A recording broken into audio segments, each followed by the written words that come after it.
সোমবারের পর মঙ্গলবারও ভাড়া বৃদ্ধি সহ একাধিক দাবি দাওয়া নিয়ে পরিবহন দপ্তরের কর্তাদের সঙ্গে বৈঠকে বসেছিল বেসরকারি বাস মালিকদের একাধিক সংগঠন। কিন্তু সোমবারেও মূলত বৈঠকে মেলেনি কোনো সমাধান সূত্র। আমরা দেখেছি একেবারে গতকালই বৈঠকে বসেছিলেন বেসরকারি বাস মালিকদের সংগঠনগুলি, কিন্তু তারপরেও কোনো রফা সূত্র মূলত মেলেনি এবং তার পরবর্তীতেই তাদের যে সিদ্ধান্ত সেই সিদ্ধান্তে কিন্তু অনড় রয়েছেন বাস মালিকরা।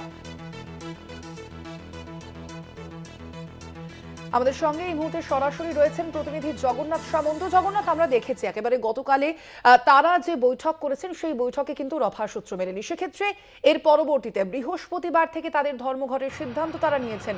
কতটা সমস্যায় পড়বেন সাধারণ যারা নিত্যযাত্রীরা রয়েছেন এবং বাস মালিকরা, তাদেরই বা কি বক্তব্য? দেখো, একেবারে ঠিকই বলেছো যে বৈঠকে সমাধান সূত্র মিলল না। অর্থাৎ যে সমস্যার সমাধান নিয়ে বৈঠক হয়েছিল, অর্থাৎ বাস মালিকদের বক্তব্য ছিল যে পুলিশই হয়রানি, পুলিশ এতটাই কেস দিচ্ছে, তাদের পক্ষে আর বাস চালানো সম্ভব হচ্ছে না। 500 টাকা থেকে 5000 টাকা অনলাইনে কেস চলে আসছে এবং বাস কিছুক্ষণ স্ট্যান্ডে দাঁড়িয়ে থাকলে পুলিশি অত্যাচার, লাঠি দিয়ে কাঁচ ভেঙে দেওয়া হচ্ছে, হেডলাইট ভেঙে দেওয়া হচ্ছে। সেই নিয়ে তারা ধর্মঘটের পথে যাচ্ছে। অর্থাৎ 22, 23, 24 3 দিন ধর্মঘটে তারা সিদ্ধান্ত নিয়েছে। ইতিমধ্যেই কলকাতায় বাস মালিকদের সঙ্গে মিটিং চলছে। আমার সঙ্গে সমস্ত বাস মালিকরা রয়েছে। হাওড়ায় যারা বাস মালিক তারা রয়েছে। আমি তাদের থেকেই জানবো তাদের এই ধর্মঘটের সিদ্ধান্ত কেন এবং কি কি সমস্যার মধ্যে তারা পড়ে। আপনারা কি সমস্যার মধ্যে পড়েন? আমরা অনেক রকম সমস্যা নিয়ে এখানে আছি বাসে।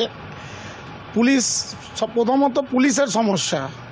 যখন তখন আসলো, কোথার থেকে ক্যামেরা দিয়ে ছবি তুললো, না ড্রাইভার জানতে পারলো না কন্ট্রাক্টর জানতে পারলো, মালিকের কাছে মোবাইলে চলে গেল। তার কত টাকা কেস যায়? 500, কখনো ন্যূনতম 500, কখনো আবার 5000ও মেরে দিল। সেই কেস না মেটালে আবার একটা নতুন নিয়ম চালু হলো, সেই 1 তারিখ থেকে নাকি চালু হবে। ওই চালু হবার সাথে সাথেই নাকি ওইটা বলছে যতক্ষণ ওই কেস না মেটাবো। অনলাইন কেস চালু হলো? অনলাইন কেস, ওইটা পোর্টাল বলে চালু হয়েছে। যতক্ষণ না ওইটা মেটাচ্ছি ততক্ষণ আমার না ট্যাক্স নেবে, না ইন্স্যুরেন্স নেবে, না সিএফ নেবে, না পারমিট রিনিউ করতে দেবে। তো আমার যদি গাড়ির পেপারই ঠিক না থাকলো তো আমি গাড়িটা চালাবো কী করে? আর কখন কেস দিচ্ছে, সেই কেস মেটাতে গেলেও আবার অনেক সময় লেগে যাচ্ছে। আমি পয়সা নিয়ে ঘুরছি, এমনও দিন যাচ্ছে যে আমি পয়সা নিয়ে ঘুরছি, সেই কেসটাকে মেটাতে পারছি না। আপনারা কি সিদ্ধান্ত নিচ্ছেন যে ধর্মঘটে যাবেন? ধর্মঘট যেতে বাধ্য হচ্ছি। আমাদের দেওয়ালে পিঠ থেকে গেছে, আমাদের যেতে বাধ্য হচ্ছি এই ধর্মঘটে। মূলত পুলিশি অত্যাচার না আরও কোনো সমস্যা? আরও অনেক সমস্যা আছে। পুলিশের অত্যাচার আছে, তারপরে আপনার গিয়ে যে কোনো জায়গায় যেরকম মোটর ভেহিকলসে কোনো দালাল ছাড়া কোনো কাজ হয় না, দালাল দিয়েই কাজ হবে। আমার জিনিস, আমার সম্পত্তি, আমি কোনোদিনও তার নিজে গিয়ে জমা দিতে পারবো না।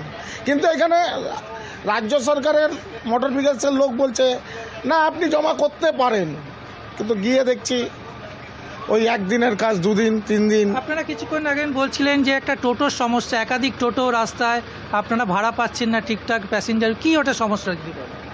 টোটো আগে সরকার বলল 20টা চলবে, সেই জায়গায় এখন টোটো 100 টোটো চলছে, প্যাসেঞ্জার হচ্ছে না। তার কোনো নিরাপত্তা, একটা বাসে আমরা পরিষেবা দিচ্ছি, তার মধ্যে ওনারা এসে দেখুন সব সময় খালি ওই নিরাপত্তা নেই, তাও ওরা ওই রাস্তার মধ্যে চলে আসছে। ওইখানে আসা মানা আছে, জানি না পুলিশের সাথে কি আতাত আছে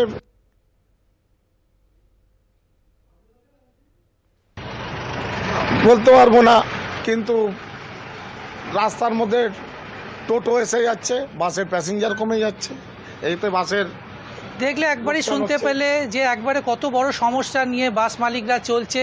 বাধ্য হয়ে তারা ধর্মঘটের পথে যাবার সিদ্ধান্ত নিয়েছে। অর্থাৎ হাওড়া বাস স্ট্যান্ড থেকে একাধিক বাস কলকাতার বিভিন্ন প্রান্তে যায়, সেখানে যাবার সময় পুলিশি হয়রানি শুধু নয়, বিভিন্ন ভেহিকলস এই রুটে ঢুকিয়ে দেওয়া হয়েছে, যার ফলে তারা দিনের পর দিন মার খাচ্ছে। এবং অনলাইনে কেস 1 তারিখ থেকে উঠে যাবে যদি মেটানো না হয়।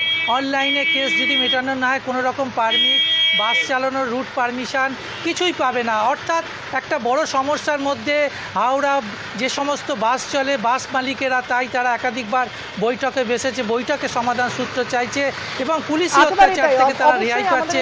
আরও একজন বাস মালিক রয়েছে। কোনো সমাধান সূত্র মেলে কিনা আপাতত। ধন্যবাদ তোমায়। আমরা কথা বলছিলাম, আমাদের সঙ্গে সরাসরি ছিলেন প্রতিনিধি জগন্নাথ সামন্ত।